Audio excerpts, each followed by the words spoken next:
Jessica had just stepped inside her house after midnight when a dull thud came from upstairs. She stomped. Another sound. Slow footsteps. A drawer sliding open. Not the house settling. Someone was inside. She thought about calling 911, her thumb hovering over the screen, but she knew help wouldn't arrive in time. Whoever was up there was already searching. She set her keys down quietly and moved up the stairs, each step silent. At the top, 3 shadows shifted inside her office. They weren't grabbing random valuables. They were focused. Jessica moved first. Fast, precise. Within seconds, the first man was down. The second barely reacted. The third tried to escape, but it was over quickly. Silence returned. She stepped into the office and felt her chest tighten. The safe was open, empty. They hadn't come for money. They had come for the document she had hidden for 7 years, the one no one was supposed to know existed. This wasn't a random break-in. It was targeted. Someone knew. If you want to uncover who sent them and why that document matters, follow the channel. Now let's go back and see where this story truly begins. At 2:47 a.m., Jessica Smith turned onto her street with the headlights off. The neighborhood was dark in the disciplined way of suburban Seattle after midnight porch lights extinguished, curtains drawn, silence settled like low fog. She cut the engine a house away and let the vehicle roll the last few feet. The dashboard clock glowed faint green against her profile. Her jaw was set, a faint pulse visible near her temple. The front door of her house stood ajar, 3 inches, not forced, not splintered, picked. She did not reach for her phone. She reached under the seat and drew a compact suppressed pistol, chambered and indexed along the frame. Her breathing slowed into a controlled 4-count cadence. Inhale, hold. Exhale, hold. Her pulse steadied. She approached along the shadow line of the hedges, boots placed heel to toe to minimize gravel displacement. The faint spill of interior light cut across the porch in a thin wedge. No voices, no shouting. Just the soft, methodical disturbance of drawers being opened. Inside, the air carried the scent of latex and dust. The living room had been cleared with intent. Couch cushions removed. Picture frames face down. The intruders were not smashing. They were searching. Jessica paused just inside the threshold, eyes adjusting. She tracked movement in the reflection of the darkened television screen, one silhouette near the hallway, another kneeling by her desk, a third deeper inside the house. 3 heat signatures by sound and shadow. She moved. The first man stepped into the hallway, a flashlight beam slicing low across the baseboards. He never saw her. She closed distance in 2 silent strides, left hand clamping over his mouth, right forearm driving into his trachea. A precise vascular neck restraint followed, compressing carotid arteries. His hands spasmed once against her sleeve. 7 seconds. He went limp. She lowered him without impact and zip-tied his wrists with a flex cuff pulled from her pocket. A floorboard creaked. The second intruder turned at the sound of displaced air. His pupils widened as he registered her outline. He reached for his waistband. Jessica pivoted, weapon rising to eye level, front sight steady. "Don't," she said quietly. He lunged anyway. 2 suppressed shots, controlled pair, center mass. The rounds struck with dull, concussive thuds. He collapsed against the wall, sliding down, leaving a dark smear along the paint. His breathing turned wet and irregular. The third man bolted from the back office, a metal object clattering from his hand. He swung wildly. Jessica sidestepped, deflecting his forearm with a sharp parry, then drove her elbow into his mandibular angle. Bone met bone. He staggered. She followed with a knee to the solar plexus, forcing air from his lungs in a hoarse gasp. As he folded, she swept his legs and mounted, pinning his wrist into hyperextension until the tendons strained.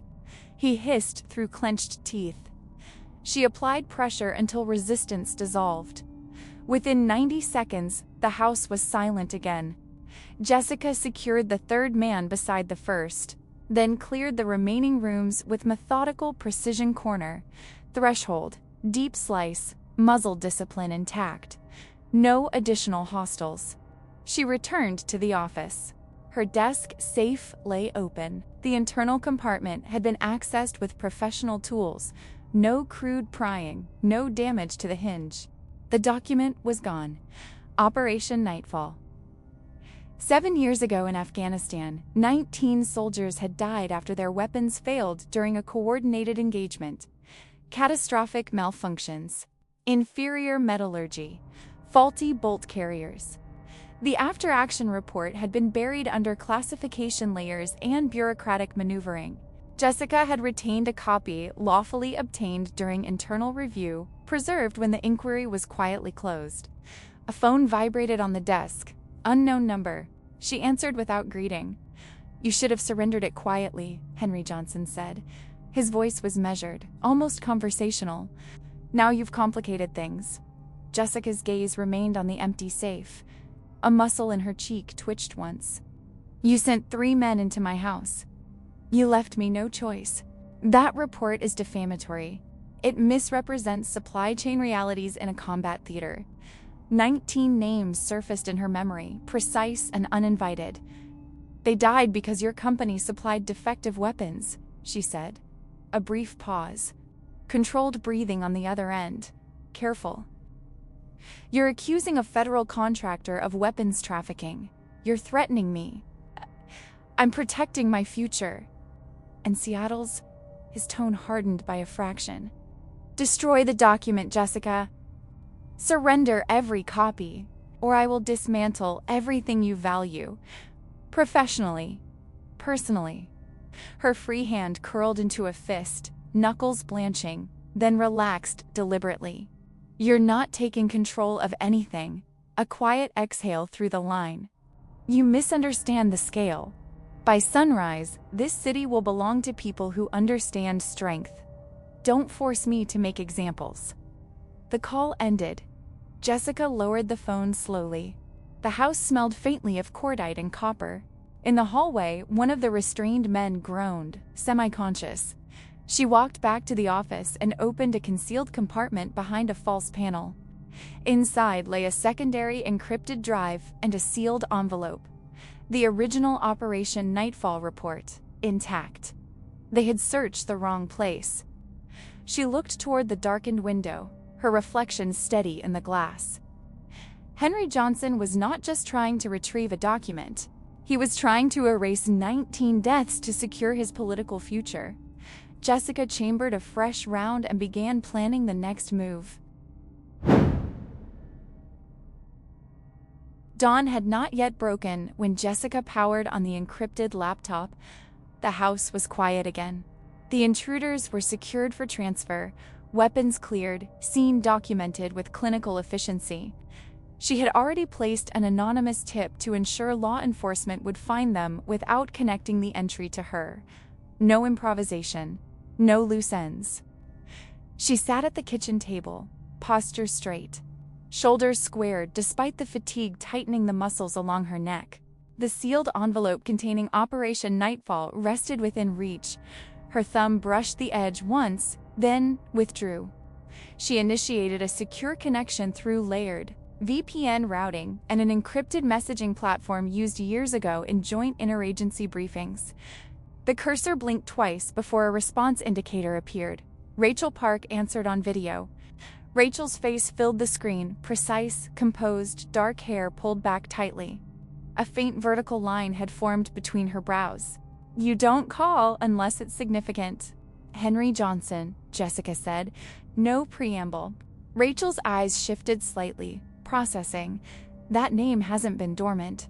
He sent 3 men into my house tonight." Rachel didn't react outwardly. Her lips pressed together for half a second. "He's transitioned. Owns Sentinel Defense Systems now. Private military contractor.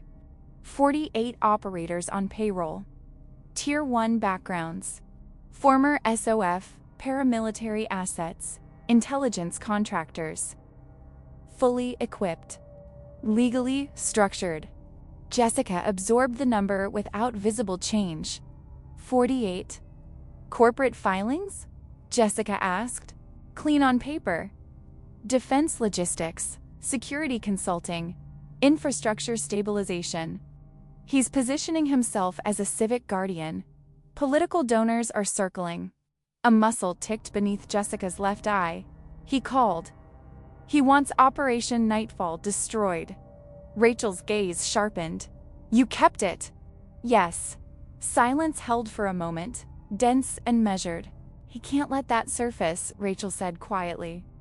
Weapons trafficking tied to fatalities in a combat theater. 19 soldiers. That's federal indictment territory. Fraud, conspiracy, potential war crimes. He threatened everyone I know. Before Rachel could respond, Jessica's phone vibrated again. Unknown number. She didn't break eye contact with the screen as she answered. Speak. I admire efficiency, Henry Johnson said. His voice carried faint, ambient noise, open space. Water, perhaps. Contacting a former CIA analyst at 4:12. Predictable. Rachel's shoulders stiffened on screen. A subtle inhale, quickly masked. You're monitoring my communications, Jessica said. I monitor threats. A brief pause. Rachel Park, Georgetown graduate, counter-proliferation desk, currently in Tacoma. 4th floor apartment overlooking an industrial corridor. Sparse decor. You should advise her to close the blinds. Rachel's face did not change, but her hand moved out of frame. The sound of curtains sliding reached the microphone a second later. Jessica's grip tightened around the phone, tendons visible beneath her skin. If you touch her, you misunderstand leverage, Henry said evenly. The document by morning. Physical surrender. No copies. Or I begin eliminating variables. Everyone you care about becomes collateral. You're escalating beyond containment. I'm securing my future. And Seattle's. His tone remained controlled. You have until 08:00. The line went dead. Jessica lowered the phone slowly. Rachel's eyes searched her face. He knows your location, Jessica said. Ed! I assumed as much, Rachel replied. The faintest tremor flickered at the corner of her mouth before discipline reasserted itself. Sentinel has signals capability. They likely tapped metadata, possibly compromised older channels. He wants the original. Then you need insurance. Jessica stood and moved to the concealed panel behind the bookcase. She retrieved a hardened encrypted drive and connected it to the laptop. Files populated the screen-scanned pages, forensic annotations, procurement ledgers. If I fail to enter a rotating authentication code every 12 hours, she said. Fingers already moving across the keyboard, the archive distributes automatically. Media outlets, federal investigators, redundant cloud nodes across jurisdictions. Rachel watched the progress bar advance. Dead man's switch. Yes. Jessica configured a timed release protocol, layered encryption, and multi-point dissemination triggers. She verified checksum integrity twice before finalizing. The screen confirmed activation. Once triggered, it cannot be recalled, Rachel said. That's the point. A message notification appeared on Jessica's phone. GPS coordinates. A marina location in Bellingham. Time-stamped for sunrise. Henry's final instruction. Come alone. Jessica studied the map overlay. Open water. Limited cover. Elevated vantage points likely. Controlled ingress and egress. A textbook kill zone. He sent a meeting location, she said. Rachel exhaled slowly. It's a trap. Yes. Jessica closed the laptop and slid the sealed envelope into a waterproof document pouch. Her expression remained composed, but the tendons along her jaw were rigid, breath measured through her nose. Morning is in 3 hours, Rachel said. Jessica checked her watch. Then we move before he thinks we will.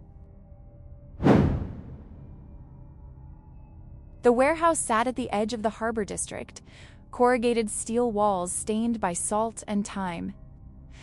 Jessica parked 2 blocks away and approached on foot. wind cutting off the water in sharp, controlled gusts. The sky remained low and gray, light diffused enough to flatten shadows without eliminating them. The main loading door was partially raised, an invitation. She entered without hesitation. The interior smelled of diesel and old rope. Fluorescent fixtures hummed overhead, casting a sterile glare across stacked shipping crates and empty pallet racks. No visible personnel. Too clean. Too deliberate. A voice carried from the far end of the warehouse, right on schedule. Sarah Vance stepped into the light. She wore civilian tactical attire, neutral colors, boots broken in but maintained. Her posture was upright, chin slightly elevated. A sidearm rested holstered at her hip, retention strap secured. Her expression was composed, but her right thumb tapped once against the edge of her belt before stilling. Jessica stopped 10 meters away. Her hands hung loose at her sides, fingers relaxed, eyes steady. "You're not Henry," Jessica said. "No," Sarah replied evenly. "I'm the one who executes his directives." A large monitor flickered to life behind her. Rachel appeared on screen, seated in a metal chair, wrists restrained behind her back with flex cuffs. A strip of industrial tape covered her mouth. The background was dim concrete walls, a high narrow window, faint industrial shelving. A single overhead bulb cast a harsh circle of light over her shoulders. Her breathing was visible in the subtle rise of her chest.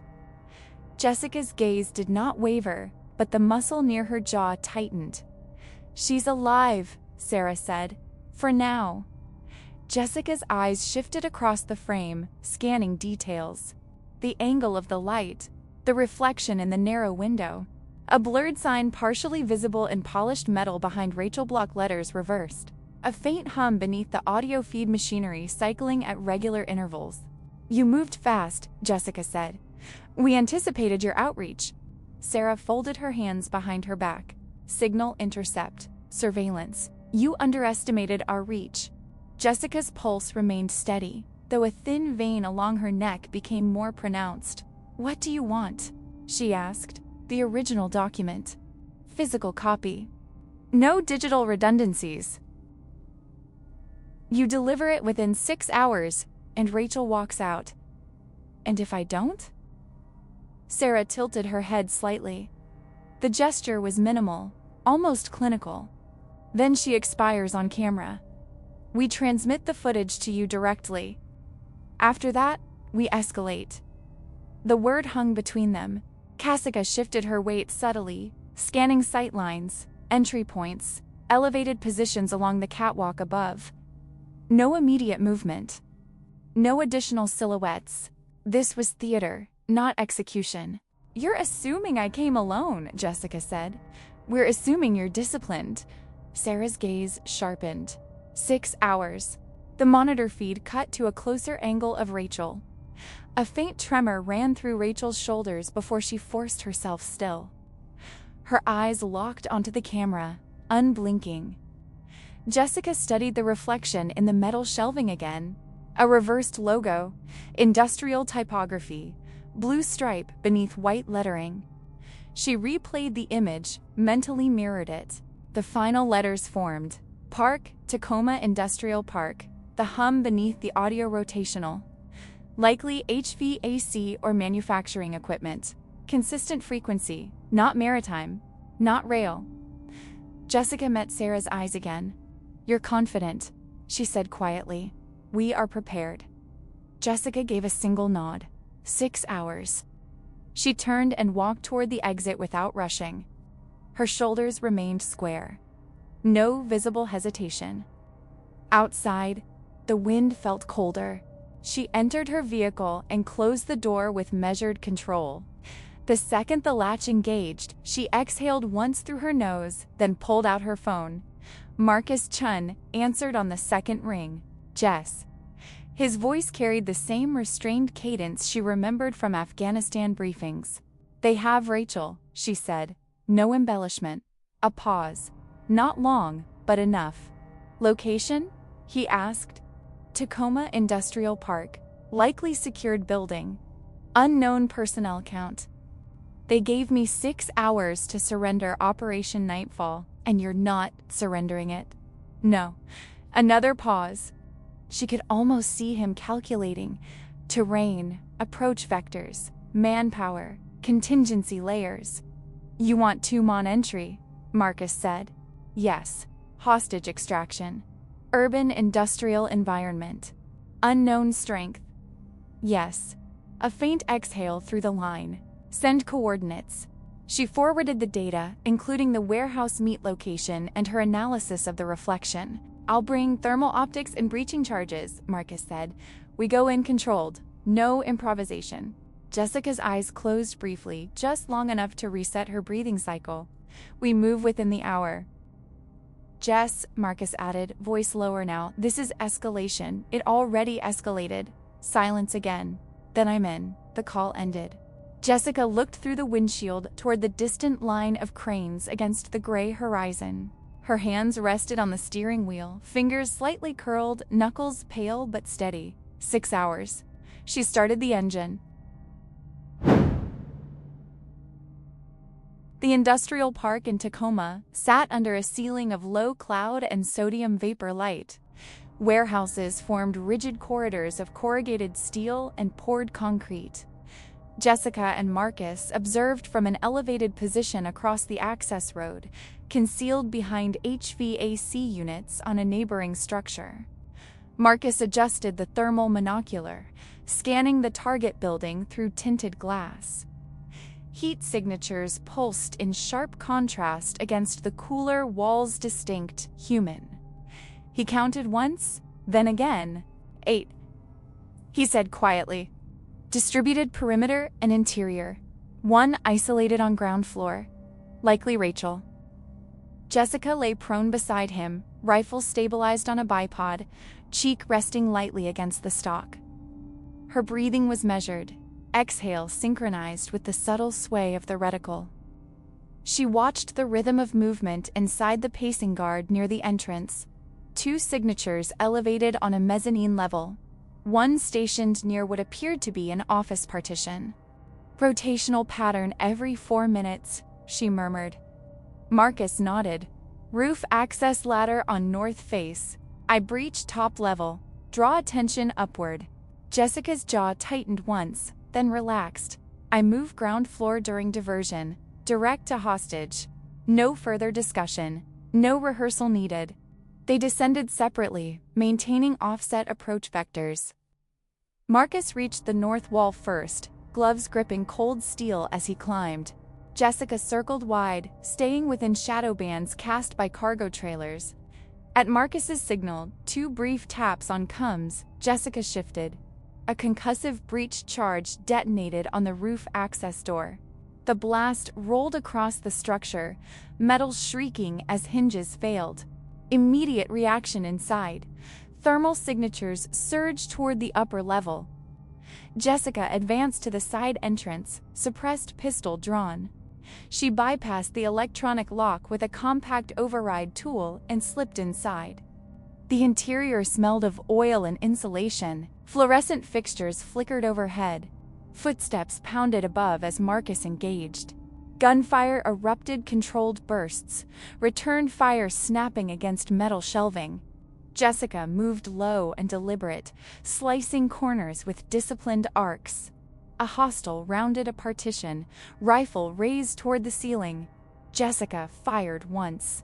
The round struck suprasternal notch, dropping him instantly. She continued forward. Rachel sat exactly where the thermal image had indicated, breasts bound, tape across her mouth, eyes wide but focused. The overhead bulb cast sharp shadows beneath her cheekbones. A faint abrasion marked one wrist where she had tested the restraint. Jessica knelt, cut the flex cuffs with a concealed blade, then removed the tape carefully to avoid tearing skin. "Can you walk?" Jessica asked. Rachel nodded once. Her voice, when it came, was hoarse. 8 total. Sarah upstairs. Marcus has them occupied. Jessica placed a compact sidearm into Rachel's hands. Stay behind me.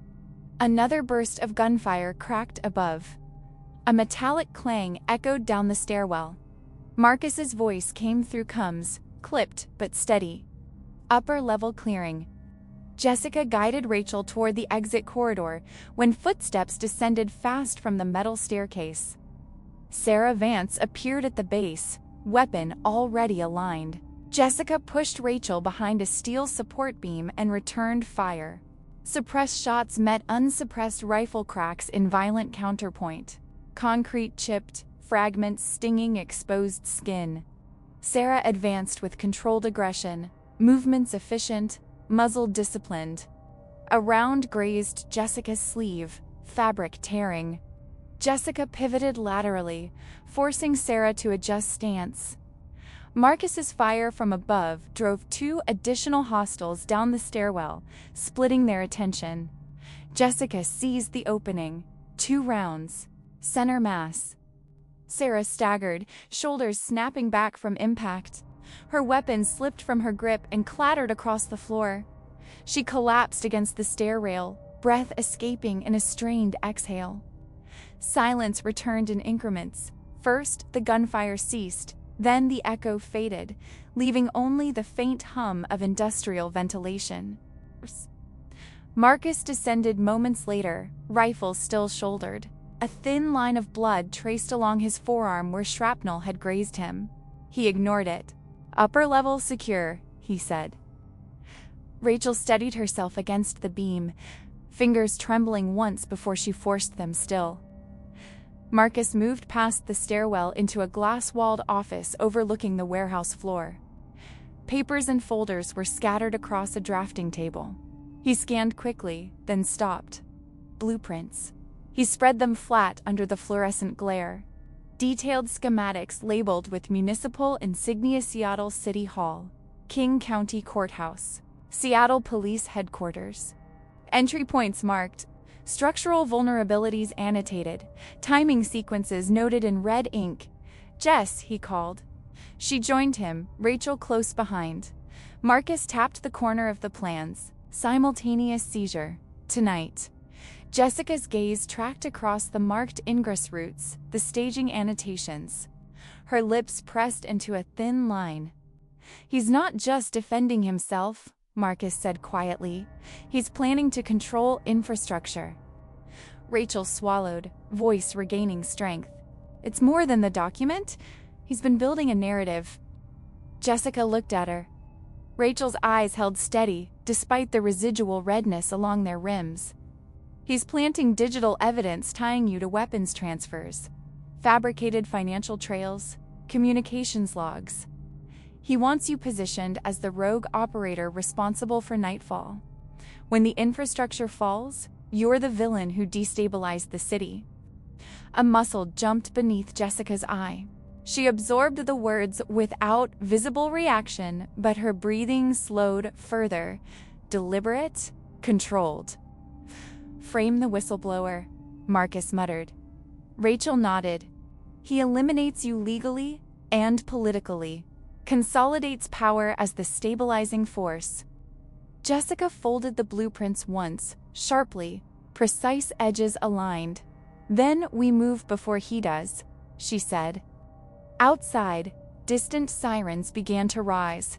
Law enforcement responding to reports of gunfire. Jessica glanced once more at Sarah Vance's motionless form near the stairwell, then back to the plans in her hand. The operation had shifted. The federal building in downtown Seattle stood in restrained granite and glass, guarded by uniformed officers whose posture suggested routine vigilance rather than imminent crises. Jessica entered through the security checkpoint without hesitation, a sealed evidence case in her hand.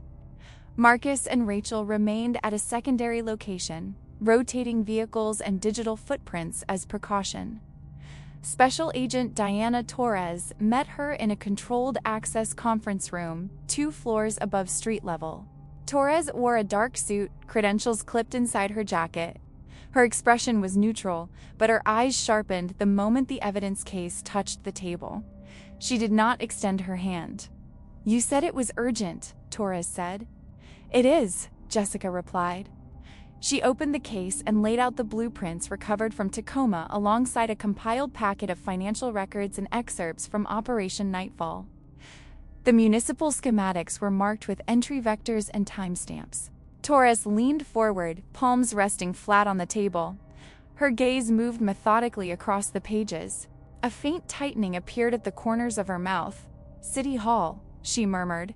King County Courthouse. Seattle Police Headquarters. Simultaneous seizure, Jessica said.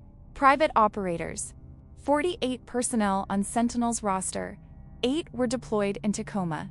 That leaves capacity. Torres straightened, drawing a slow breath through her nose. You're alleging a coordinated attempt to occupy municipal infrastructure.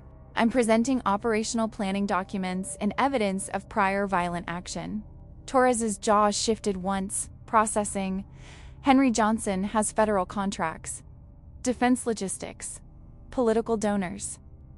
He also trafficked defective weapons into a combat theater, Jessica said evenly. 19 fatalities. Silence held for a beat. Torres gathered the documents into a tight stack, aligning edges with deliberate precision. If this is accurate, we're looking at domestic terrorism statutes. Conspiracy under Title 18. Potential seditious activity. It's tonight, Jessica said. He believes he has the narrative controlled. Torres met her gaze directly. No visible hesitation now. I can mobilize federal response teams. Joint Terrorism Task Force assets. Rapid deployment units to all 3 sites.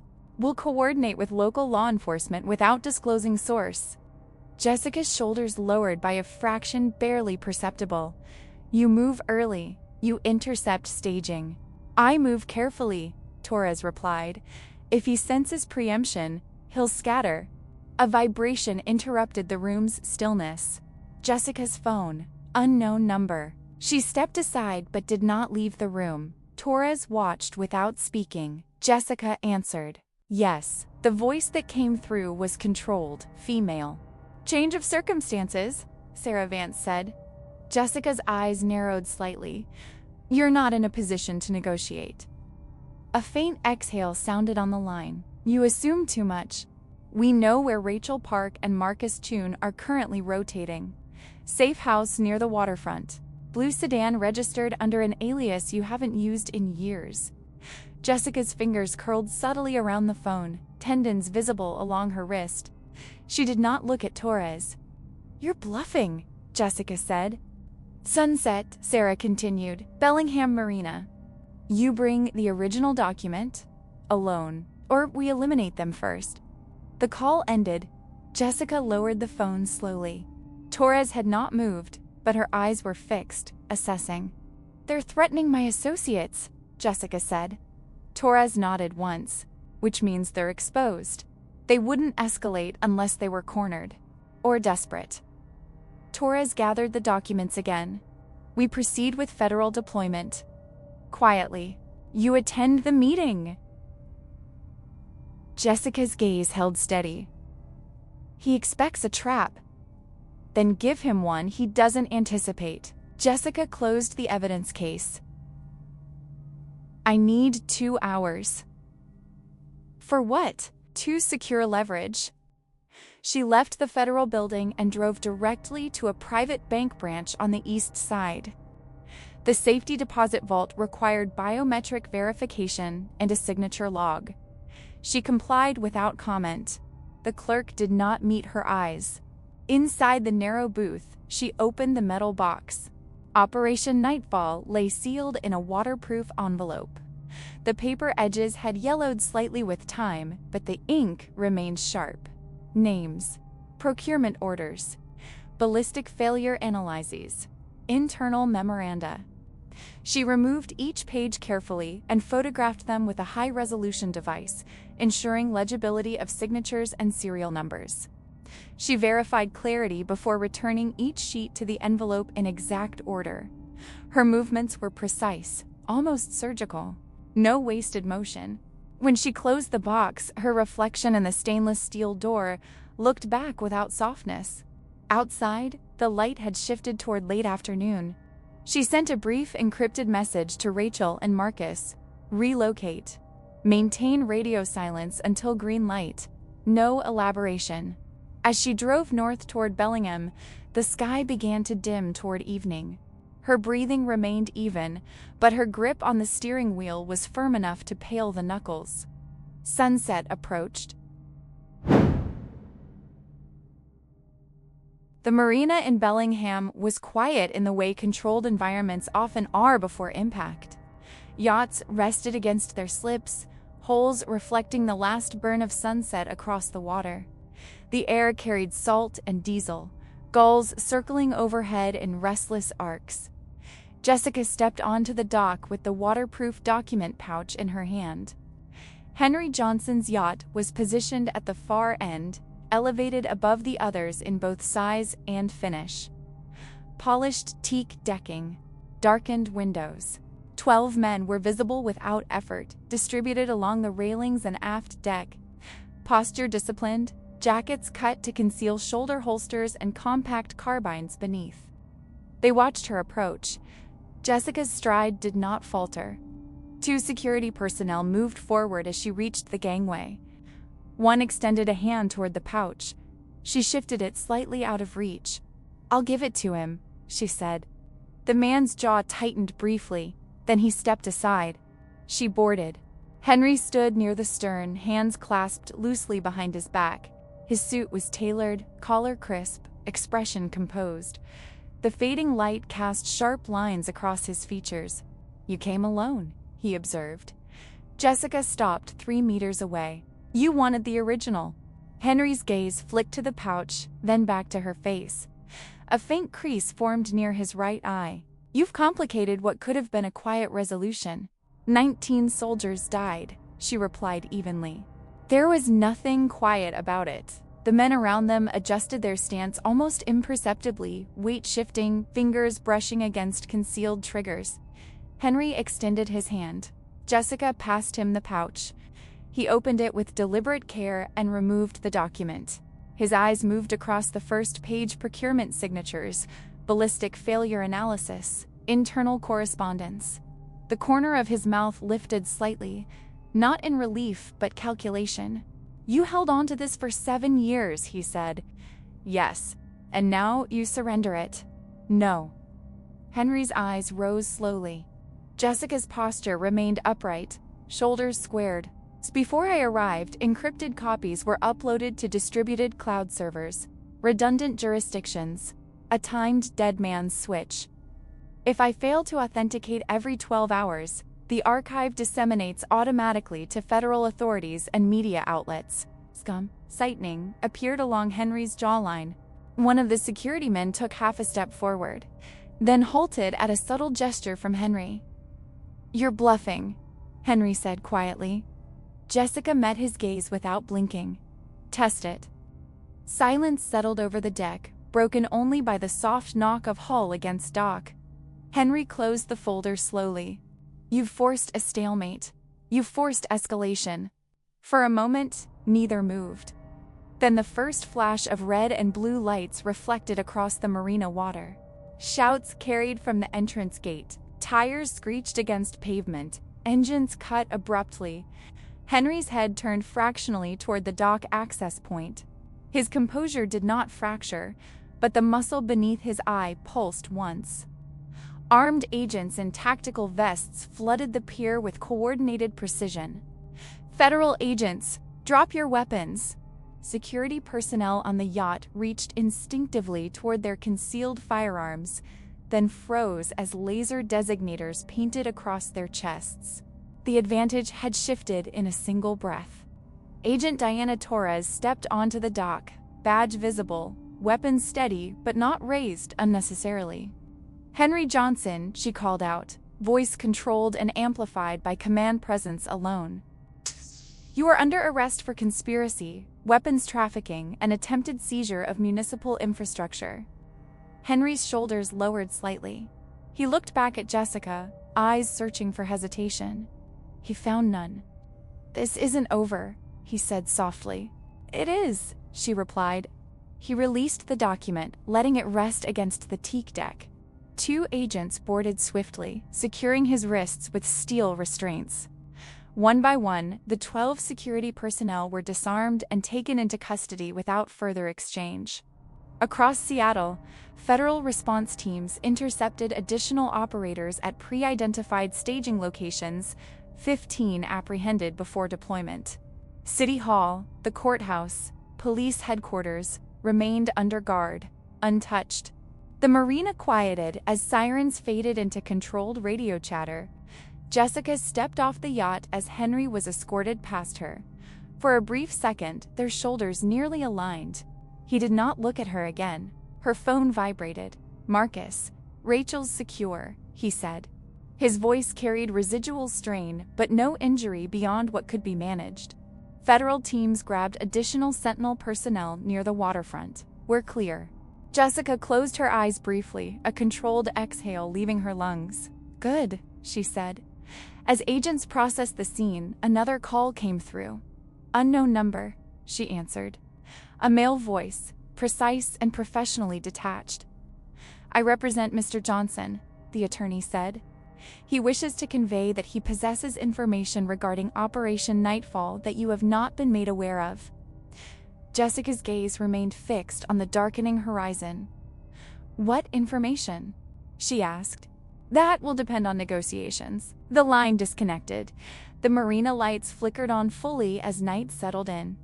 Jessica stood still for a moment longer, the salt wind lifting strands of her hair across her face. Her expression did not change, but her fingers curled slightly at her sides. Henry Johnson was in custody. But Afghanistan had not finished with her. The federal detention facility received her without ceremony. Reinforced glass, poured concrete, controlled entry points monitored by fixed cameras and biometric scanners. Jessica cleared security in silence, surrendering her sidearm and credentials for temporary visitor identification. Her jaw remained set, the muscle ticking once as she signed the log. Henry was already seated in the attorney consultation room when she entered. Stainless steel table bolted to the floor. 2 molded chairs. A camera dome in the corner, red, diode steady. He wore a standard-issue detention uniform, fabric creased at the elbows. The tailored confidence he once carried on the deck of his yacht had thinned, but not disappeared. His eyes tracked her with clinical precision. She sat opposite him without offering her hand. For a moment, neither spoke. The ventilation system hummed overhead. Henry slid a manila folder across the table with measured fingers. No sudden movements. He knew the choreography of monitored conversations.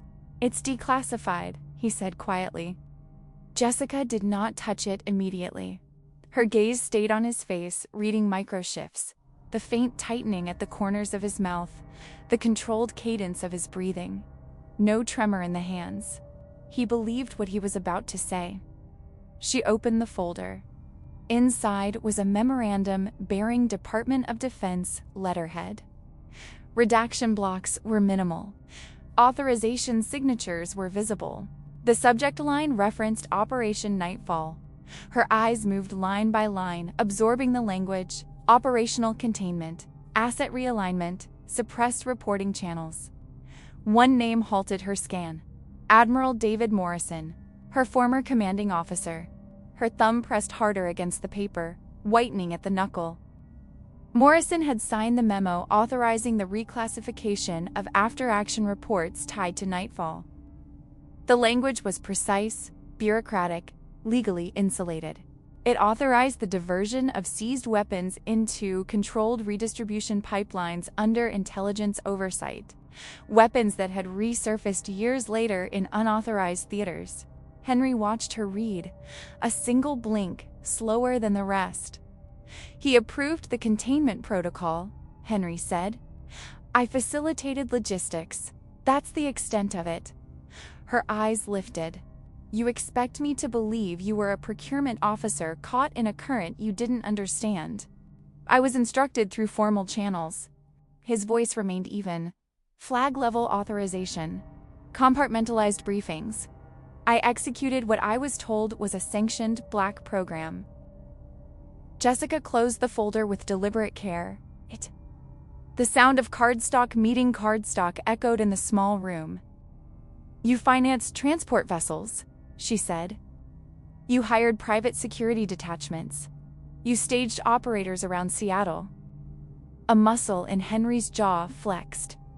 Because I knew the walls were closing in. Someone needed a fall guy. Silence settled again. She studied him as she would a witness on the stand, assessing credibility, motive, exposure. His pupils did not dilate at Morrison's name. No defensive swallow. No visible perspiration at the temples. If he was lying, he had rehearsed it with discipline. He orchestrated the weapons trafficking, Henry continued. Not alone. High-ranking officials. Strategic command levels. Nightfall was never about stabilization. It was about inventory displacement under the fog of war. Jessica's breathing remained controlled, diaphragmatic, as taught under stress inoculation drills. But a faint pulse beat at her throat.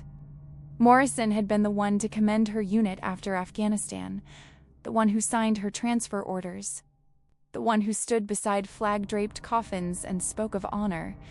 Henry leaned forward slightly, lowering his voice despite the surveillance camera. I will testify. Under oath. I'll provide procurement trails, encrypted correspondence, financial transfers routed through defense contractors. But I want immunity. The word hung between them like a live round. Transactional cooperation, he added. Reduced sentence, protective custody. You expose them. I survive it. Jessica's gaze hardened. She pictured the operators lost in Afghanistan, the fractured intelligence briefings, the sealed reports. She pictured the marina, the attempted coup, the calculated leverage Henry had applied. Granting him immunity would mean recommending leniency to the U.S. Attorney's Office. It would mean arguing that his crimes conspiracy, illegal arms distribution, obstruction, served a greater evidentiary purpose. It would also mean he would not fully answer for what he had set in motion. Keeping him imprisoned would preserve a clean prosecution. It would also leave the chain of command above him untouched, insulated by rank and time. Her fingers rested flat on the folder. She did not open it again. You're asking me to compromise justice, she said. I'm asking you to aim it higher. A faint tremor passed through her eyelid, barely perceptible, gone in an instant. She rose from the chair, posture rigid, the decision not yet spoken, but already weighing on her. At the door, she paused, hand on the metal handle. If this is fabrication, she said without turning, there won't be a deal to negotiate. It isn't, Henry replied. She exited without another word. The heavy door sealed behind her with a hydraulic hiss. In the corridor, fluorescent lights cast sterile reflections along the polished floor. Her steps were measured, heel to toe. Outside, the air felt colder. The file remained under her arm, Morrison's signature imprinted in her mind like a targeting reticle. The choice before her was no longer tactical. It was structural, an indictment not just of a man, but of an institution she had once trusted without reservation. She did not slow her pace. Jessica worked alone. The declassified memorandum lay open across her desk, its margins annotated in precise block lettering. She had reconstructed timelines before-after action failures, intelligence gaps, compromised supply chains. This felt different. This time, the signatures belonged to men she had once saluted. She cross-referenced procurement codes against archived logistics manifests from Operation Nightfall. Batch numbers. Serial prefixes. Shipping authorizations routed through layered defense contractors. The pattern emerged with the quiet inevitability of a ballistic trajectory. Admiral David Morrison's authorization had not been an isolated approval. 4 additional senior officers had countersigned subsequent amendments, Subsequent amendments, each expanding redistribution authority under classified contingency clauses. The language was airtight, structured to survive congressional oversight. But the financial trails were not. Jessica zoomed in on the accounting ledgers. Inflated acquisition costs. Premium pricing attached to weapons systems that, according to ordnance reports from the field, had exhibited premature component fatigue and failure to fire malfunctions. Defective firing pins. Compromised chamber tolerances. Inferior metallurgy masked beneath compliant inspection summaries. Not an accident. Her jaw tightened, a faint tick surfacing at the edge of her right eye as she reviewed casualty correlation data. Units deployed with those weapons had reported elevated stoppage rates under live engagement conditions. She remembered the radio traffic abbreviated distress calls, the clipped urgency of soldiers clearing jams under fire. The profits had been distributed through shell corporations registered as civilian consulting firms. Henry's company had served as the contractual intermediary, a buffer, the civilian face on a military pipeline. She leaned back, exhaling slowly through her nose. Her fingers remained steepled beneath her chin, elbows anchored to the desk. Henry had not overstated his role. He had facilitated logistics. The architecture had been designed elsewhere. For 7 years, she had guarded the original document as if it contained the totality of the truth. It documented irregular transfers, unauthorized shipments, deviations from declared inventory. But it did not explain intent. It did not reveal that the weapons were deliberately manufactured below specification, then sold at inflated rates to Allied forces under urgent deployment contracts. The document was evidence of movement. This was evidence of motive. She reached for her secure phone and dialed Agent Torres. He answered on the second ring. "Torres, it's Jessica." A pause. Papers shuffled faintly on his end. "I was expecting your call."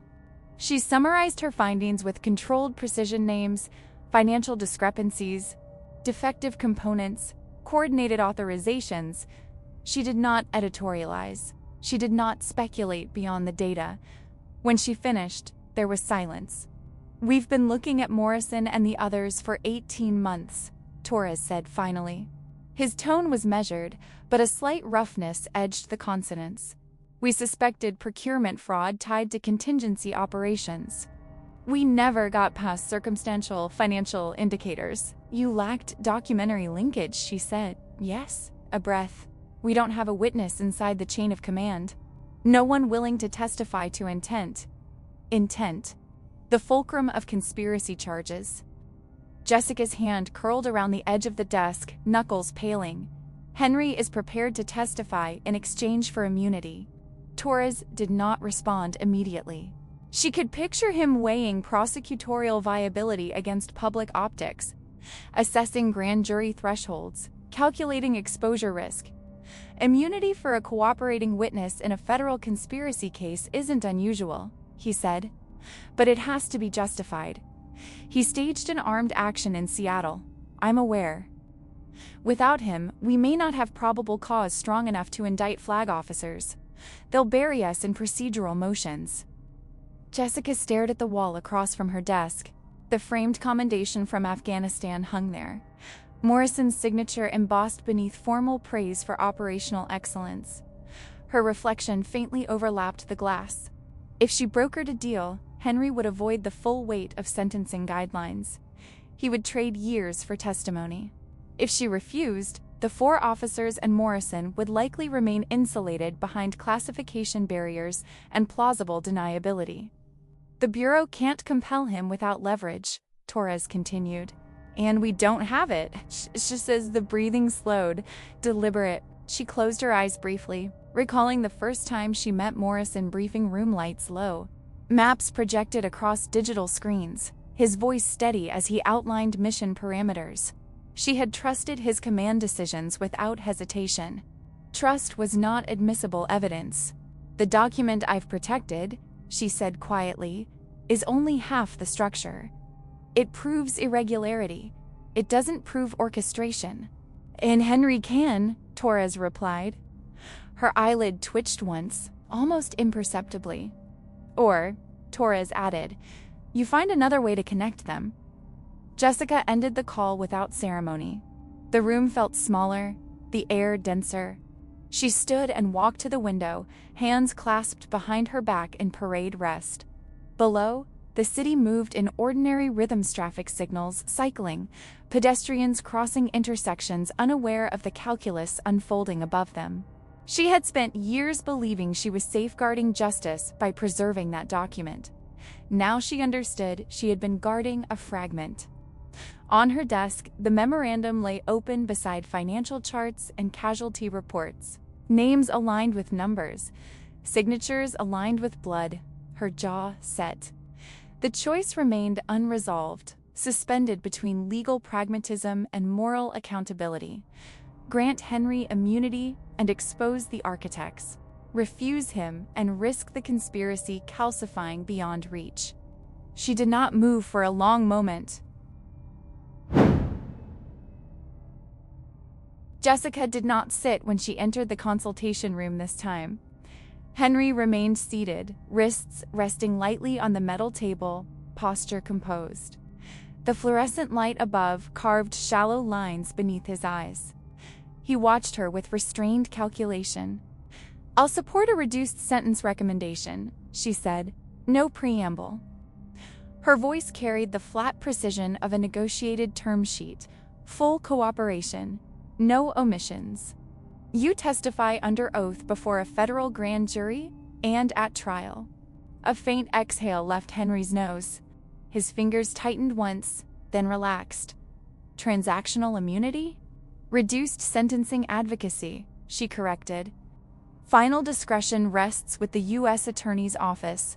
He inclined his head. Acceptance without gratitude. Over the next hours, he spoke in measured sequences. Names first. Admiral David Morrison and 4 senior officers, each identified with rank and command billet at the time of Operation Nightfall. He outlined the structural design of the trafficking network, layered contracting vehicles, compartmentalized authorizations, procurement waivers signed under contingency authorities. Jessica took notes in disciplined shorthand. Her pen moved steadily, only pausing when Henry recited account numbers from memory. Offshore banking institutions. Domestic holding companies registered as defense consultants.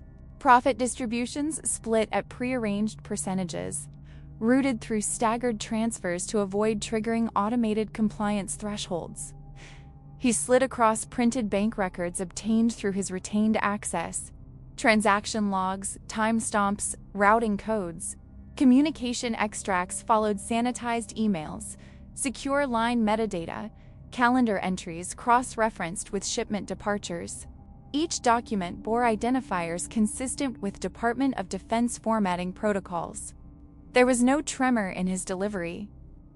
Agent Torres joined them on the 3rd session.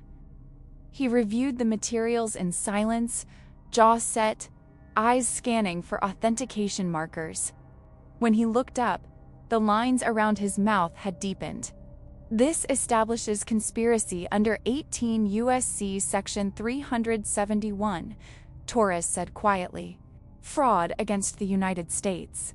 Potential violations of the Arms Export Control Act. Henry nodded once. Torres shifted his gaze to Jessica. If corroborated, this reaches flag-level indictments. Jessica met his eyes without blinking. Corroborate it. Subpoenas followed. Financial crimes analysts traced the wire transfers through correspondent banks. Digital forensics teams validated metadata on the communication logs. Each verification tightened the evidentiary chain. The case began to ascend.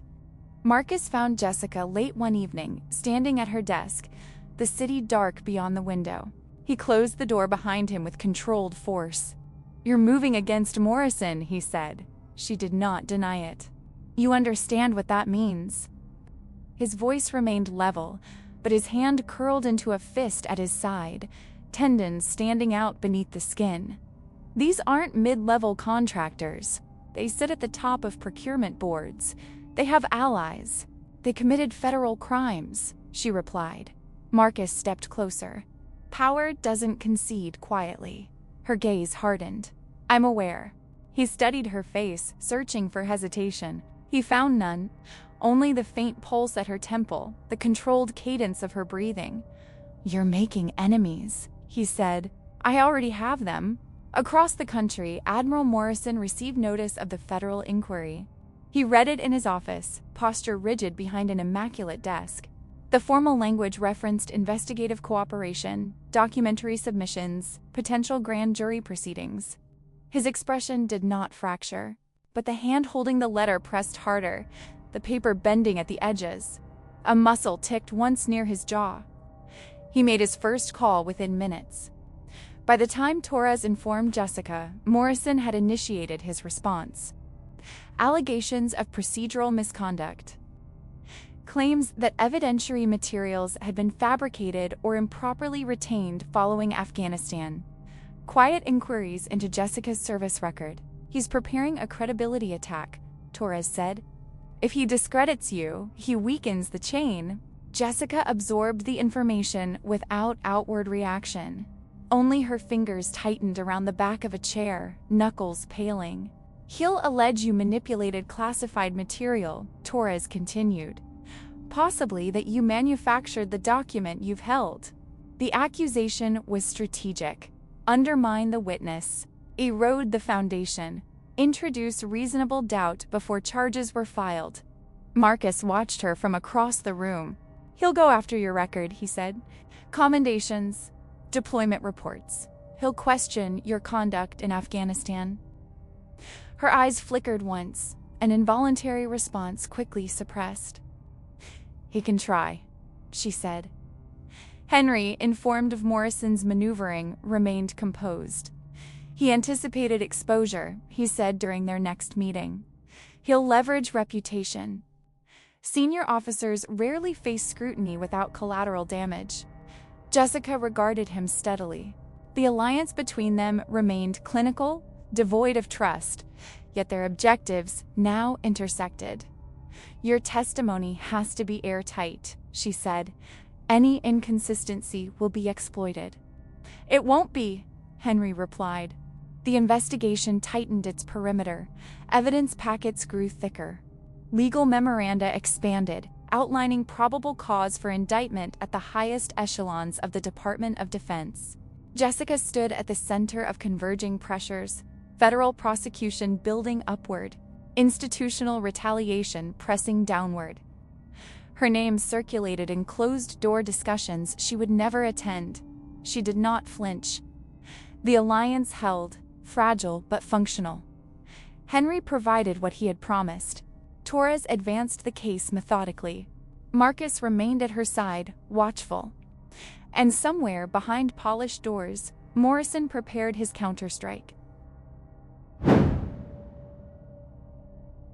The arrests were executed at 0600 hours.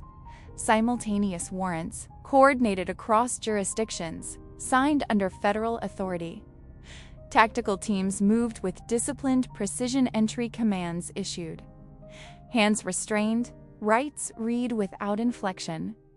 Admiral David Morrison was taken into custody in full view of the staff officers who once stood when he entered a room. His posture remained erect as the cuffs closed around his wrists, but a faint tremor passed through his jaw before he steadied it. The other 4 senior officers were detained within the same operational window. No advance notice, no opportunity to align narratives. The architecture of their network collapsed in a single morning. Jessica received confirmation from Agent Torres in a secure briefing room. He placed the arrest summaries on the table between them. His tie was slightly loosened, a rare concession. It's done, he said. She nodded once. Her hands rested flat on the tabletop, fingers splayed, grounding herself against the weight of the moment.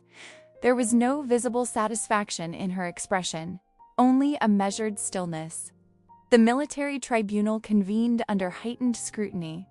Uniformed personnel filled the chamber in rigid rows. The 5 officers sat together, dress uniforms stripped of insignia pending adjudication. Morrison's gaze remained forward, unblinking, as if fixed on a horizon only he could see. Jessica took the stand in formal attire, oath administered with procedural gravity. Her voice carried evenly as she presented the evidence: procurement irregularities, defective weapons specifications, inflated contract values, profit distributions routed through civilian intermediaries. She identified communication logs, financial ledgers, and authorization memoranda with exacting clarity. When she described the inferior metallurgy and documented failure to fire incidents, her throat tightened briefly. She paused, inhaled through her nose, and continued. 19 soldiers, elevated stoppage rates under live engagement. Radios filled with clipped distress calls. The causal chain was laid out in methodical sequence. Cross-examination attempted to fracture her credibility. Questions pressed at her retention of classified documents, her motives, her alliance with Henry. She answered without embellishment, posture straight, hands steady on the witness rail. A faint pulse beat at her temple, but her voice did not waver. Henry testified afterward. He outlined the financial mechanisms, confirmed the profit-sharing agreements, and acknowledged his complicity. He did not look toward the officers as he spoke. After weeks of proceedings, the tribunal delivered its verdict. Guilty on all major counts: conspiracy, fraud against the United States, violations resulting in the deaths of 19 service members. Life sentences were imposed. The courtroom remained silent as the judgment was read. Morrison's expression did not change, but his fingers curled inward against the table's edge until the knuckles blanched white. Henry received a reduced sentence of 15 years under a formal cooperation agreement. The judge noted his substantial assistance in dismantling the network. He accepted the ruling with a controlled nod. Outside the courthouse, cameras waited. Statements were brief, factual, no theatrics.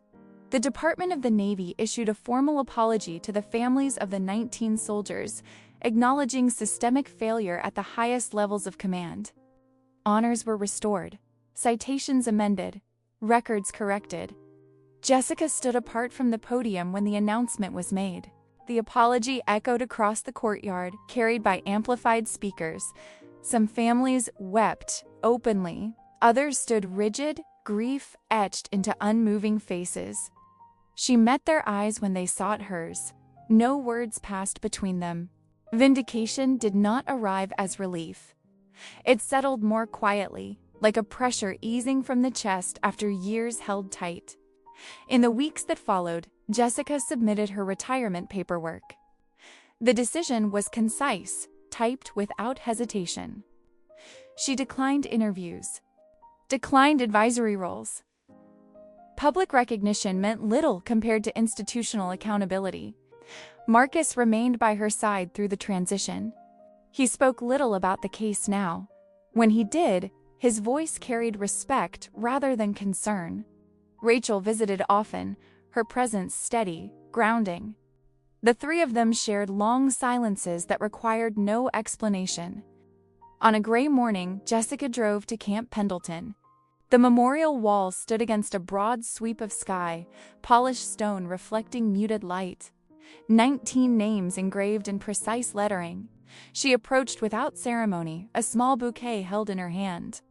She paused before the first name, fingertips brushing the cool surface. Her jaw tightened, a controlled breath held and released. One by one, she traced each inscription. Faces surfaced in memory briefings, laughter in deployment tents, the weight of helmets resting against armored vests. She placed the flowers at the base of the wall. For a moment she remained there, shoulders squared, eyes fixed on the engraved letters. The wind moved lightly across the grounds, carrying the distant cadence of drills from active units beyond. Their deaths no longer existed as buried footnotes in classified reports. They had forced structural change, legal accountability, and a reckoning at the highest levels of command. Justice had not been vengeance. It had been exposure. Jessica stepped back, offering a final salute, precise, deliberate. Then she lowered her hand and walked away, her pace steady. If you wish to follow the continuation of this story, subscribe to the channel.